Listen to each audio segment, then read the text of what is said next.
What if living longer isn't just about adding years to your life, but adding life to your years? We often think longevity is all about medicine, genetics, or luck. But the truth is, a longer, richer life is built through small, quiet choices. And those choices, they're available to you right now. This video is a journey through the most meaningful habits, mindsets, and moments that help people age not just longer, but better. Because the goal isn't just to survive time, it's to fill that time with purpose, presence, and peace. We'll talk about what you feed your body, what you say to your mind, what you hold in your heart, and what your soul needs to feel fully alive. This is about more than health. It's about harmony. More than years. It's about meaning. So let's begin. Let's start with something deeper than vitamins, steps, or diets. Let's start with purpose. Because here's the quiet truth about aging well. People who live long, meaningful lives almost always have something to wake up for. Not just tasks, not just habits, but a why, a reason. It doesn't have to be grand. It doesn't have to be impressive. It just has to feel real to you. Maybe it's caring for a plant. Maybe it's calling your grandchild. Maybe it's writing letters to old friends or sitting on your porch watching the sunrise. Purpose doesn't need to be big. It only needs to be yours. Purpose helps you rise with more energy. It helps you heal faster. It helps you cope better. Studies show that having even a small sense of direction can lower the risk of illness and depression as we age. So ask yourself gently, what still lights me up inside? What still calls me forward? The answer doesn't need to come quickly. Let it unfold. Let it surprise you. And once you've remembered your purpose or discovered a new one, tend to it. Protect it. Let it guide the rhythm of your days. Next, we'll explore something equally vital: nutrition. Not just what feeds your body, but what nourishes your life. Let's talk about nutrition. Food is more than fuel. It's memory, it's comfort, it's culture, it's connection. And as we age, it becomes a form of medicine, quiet, daily, and deeply powerful. Eating well doesn't mean restricting joy. It means inviting more of what helps your body thrive. More colors, more balance, more care. Think about it this way. Every bite is a message to your cells. A reminder to keep going, to heal, to protect, to restore. So what does a nourishing plate look like? It looks like fiber-rich fruits and vegetables that help your digestion stay smooth. It looks like lean proteins that protect your muscles and your strength. It looks like healthy fats, like olive oil and avocado, that protect your heart and feed your brain. It looks like plenty of water, teas, and hydrating soups to keep your body supple and energized. And it also looks like permission to enjoy, to savor, to eat slowly and gratefully. Because the joy of eating, of truly tasting your food, is as important as the food itself. If cooking has become harder, find simpler meals. Ask for help. Use frozen veggies. Use slow cookers. Nutrition doesn't have to be complicated. It just has to be caring. One more thing. Eating with others matters too. Meals are better shared. So if you can, eat with friends, with family, or even while talking on the phone, because connection is part of nutrition too. Now that we've nourished the body, let's move into the next rhythm of longevity: movement. Not exercise for punishment, but movement for joy, for circulation, and for staying free in your own body. Let's talk about movement. Movement is life. It's not about how far you can run or how heavy you can lift. It's about staying in touch with your body, keeping it awake, flexible, and free. You don't need a gym membership. You don't need a routine that exhausts you. What you need is motion. Gentle, joyful, intentional motion. Take a daily walk. Even 10 minutes of walking outside can improve blood flow, boost your mood, and support your joints. Look at the trees. Listen to the birds. Let your walk be a form of prayer. Stretch in the morning. Reach toward the sky. Roll your shoulders, loosen your hips. These small stretches are not small at all. They're signals to your body that you still want to live in it fully. Do something rhythmic, dancing in the kitchen, swaying to music, light gardening. Movement doesn't have to be structured, it just has to be consistent. Your muscles want to stay strong, your bones want to be challenged, your lungs want to expand. When you move with love, your body remembers how to support you, and movement also clears your mind. It lifts fog, it invites clarity, it makes room for joy. So move in ways that honor where you are now, not where you used to be. There's no shame in starting slow. There's wisdom in listening. Your body will thank you. And after we move the body, let's turn to something just as vital. Spiritual nourishment. The practices that feed the soul, deepen peace, and remind us we're not walking this journey alone. Let's talk about spiritual nourishment. We are not just bodies with needs. We are souls with longing. And one of the most powerful ways to live longer, truly, deeply, is to tend to the parts of us that can't be seen. Spirituality doesn't need to follow a strict religion. It can, of course, but it can also look like quiet moments in nature, a whispered prayer before sleep, a candle lit at sunrise, a moment of stillness with your hand on your heart.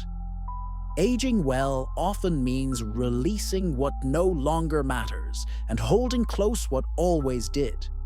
Love, grace, compassion, faith, beauty, these are not luxuries, they are fuel.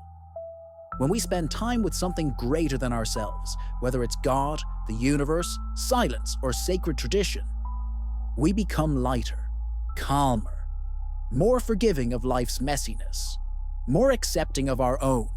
Make space in your days for spiritual rest, for poetry, for prayer, for soft music that moves something inside you, for conversation with someone who reminds you why you believe in goodness. The soul needs that. And just like the body, the soul gets stronger with practice. Spiritual nourishment doesn't erase our struggles, but it gives them context. It reminds us we're not alone in the unknown. It reminds us that peace isn't something to earn, it's something to receive. So receive it, every day. Next, we'll walk into the heart of inner strength, emotional resilience, the quiet power that helps us face change, grief, and uncertainty with grace. Aging brings beauty, yes, but it also brings change, loss, discomfort, goodbyes, and sometimes an aching feeling that the world is moving faster than we can follow.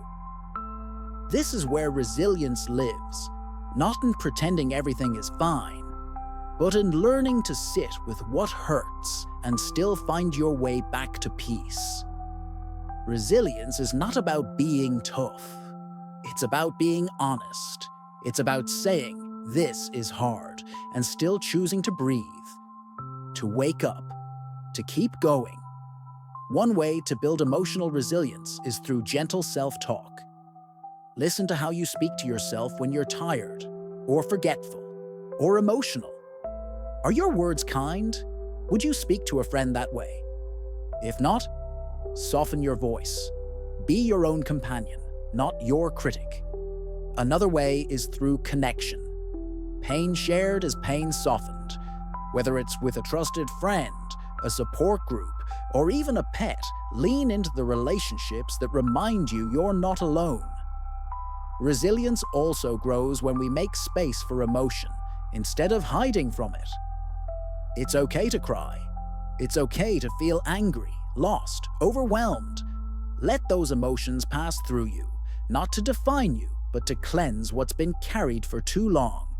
Finally, resilience often looks like choosing hope, not blind optimism, not denial, but a quiet belief that tomorrow still holds something worth waking up for. And sometimes that belief is enough. Emotional resilience is not about escaping hard things. It's about walking through them slowly and knowing you will emerge changed, but still whole. Because even in the face of uncertainty, your spirit knows how to rise. Let's talk about relationships. One of the most consistent findings in longevity research is this. People who live longer are often people who are deeply connected, not just socially active, but emotionally supported. People who are seen, heard, loved. We are wired for connection. Our hearts thrive when we feel close to others. Our immune system strengthens. Our stress levels drop. Our joy expands. Even a few meaningful relationships can change our entire experience of aging. Call the people you love. Tell them. Forgive them. Laugh with them. Be present with them. Relationships are more than memory. They are medicine. If you've lost someone recently, or many someones, it's okay to grieve.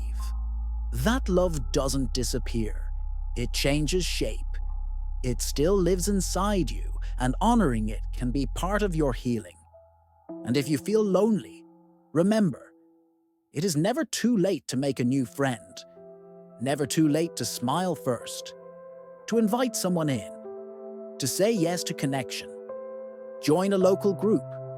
Start a small tradition. Even writing letters or sharing a hobby online can make a difference. Human warmth isn't a luxury. It's a life extender, so don't wait. Reconnect. Reach out. Let love be something you give freely and allow yourself to receive it too. Because in the end, it's not just how long you live, it's how deeply you connect. Let's talk about curiosity, creativity, and learning. The brain, just like the body, needs movement. It thrives when we give it something new to explore, even in small ways. Curiosity keeps us young. It reminds us that we haven't seen it all, that life still has something to teach us. That wonder didn't retire when we did. Try reading about something you've never studied before. Watch a documentary.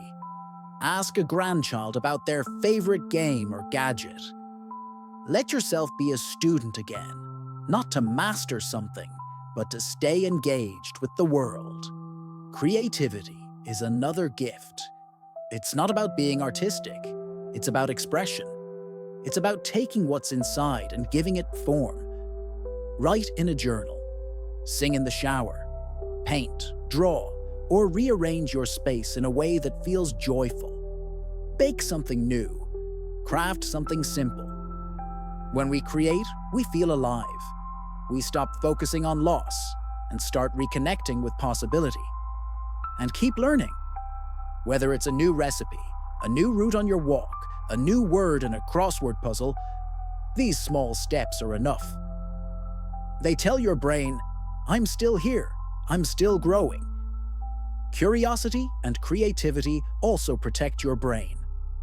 They lower your risk of memory loss. They keep your mental pathways flexible. They bring laughter. They spark joy. So stay open. Stay interested. The world is still full of new light, even in old places. Let's talk about meaning. The quiet sense of fulfillment that makes all these choices worthwhile. At the end of the day, what gives life its deepest richness isn't just what we do, but how we feel about it. It's not about accomplishments or milestones or medals. It's about waking up and feeling like your life still belongs to you. Meaning is found in the way you water a plant, in how you hold the hand of someone you love, in the way you notice sunlight on your kitchen table. It's not loud, but it's lasting. People who age with grace often hold on to meaning.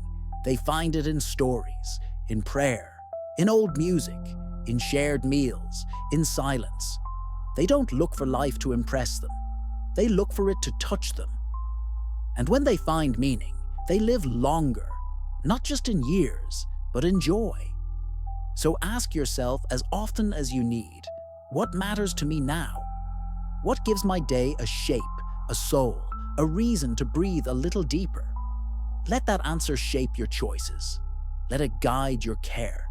Let it soften how you treat yourself. Because longevity isn't just about living long. It's about living full, with purpose, with nourishment, with movement, with faith, with resilience, with love, with curiosity, and with meaning. That's what it means to age well, to become deeper instead of just older, to grow into your spirit, to stay alive, not just in body, but in heart. And if you've made it this far, you already know you're still becoming. And this life of yours, it still has so much more to give.